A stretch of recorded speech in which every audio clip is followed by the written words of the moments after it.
All right.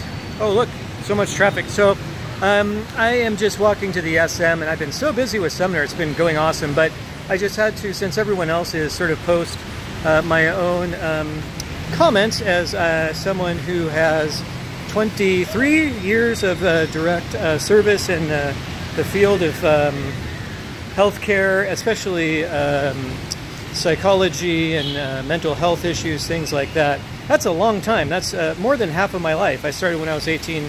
So it's with a little bit of authority that I might be able to speak to the topic of suicide. And I got to make it brief because I've got to get groceries. There you go.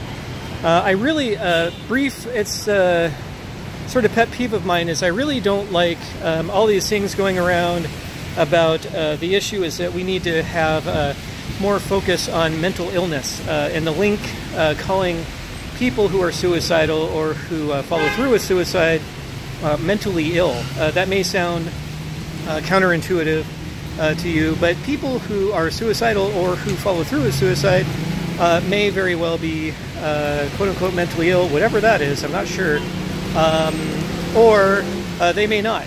Someone can be a very passionate kind of person, be of maybe it's someone who's very disturbed in the moment, maybe it's someone who's disturbed in general, sort of a haunted person. There are so many things that go into someone's psychological or personality makeup that this whole we need to focus more on mental illness to stop suicides is really kind of crazy itself. So why? Well, the second that you invoke the term mental illness, you are importing a whole, without knowing it, and there's no reason you should know because you probably didn't get a degree in psychology and work in the field for 20 years, it's fine. You're importing a whole moralistic, literalist, all the fantasies people have about what constitutes mental illness get constellated the second you use that term. Next, you're also importing a whole series of controversial things concerning methods of treatment for said mental illness. There's a whole lot of great psychotherapy out there, and there's a whole lot of really bad psychotherapy out there, and the research is out on many of the purported modalities that are, hot these days. DBT, CBT, the standard manualized care. Jonathan Shedler's done a brilliant job of just blowing that whole thing out of the water.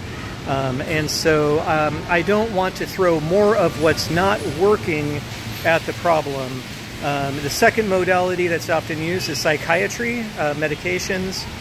I mean, don't listen to me. Go and you research some of these medications, where they come from, the history of psychiatry, the efficacy of these drugs, how long the trial periods are for these things, some of the side effects, what happens during some of the studies. You read some of that.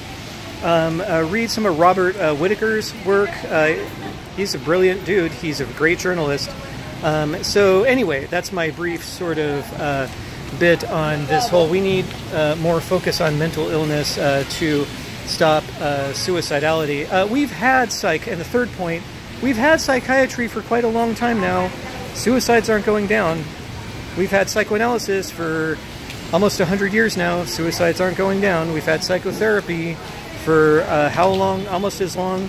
Suicides are increasing, not decreasing. So let's not keep throwing what isn't working at the problem. Like if we just throw enough of it at it, then eventually somehow it will turn around.